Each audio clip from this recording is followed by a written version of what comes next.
শনিবার স্থানীয় সময় সকালে অস্ট্রেলিয়ার কুইন্সল্যান্ড উপকূলে আঘাত হানে সাইক্লোন আলফ্রেড। ১৯৭৪ সালের পর এই প্রথম অঞ্চলটি গ্রীষ্মকালীন ঝড়ের কবলে পড়ল। এ সময় বাতাসের গতিবেগ ছিল ঘন্টায় ৯৫ কিলোমিটার।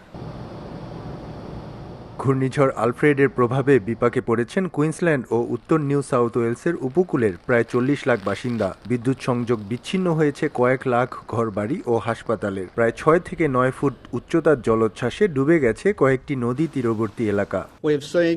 আজ আমরা দেখেছি শিশুরা বাইরে খেলাধুলা করছে আর অনেকেই বন্যার পানির মধ্য দিয়ে চলাচল করছেন। বর্তমানে আমাদের টিম ভাঙা গাছ ও ছিঁড়ে যাওয়া বিদ্যুৎ সরবরাহ লাইন সরাতে ব্যস্ত।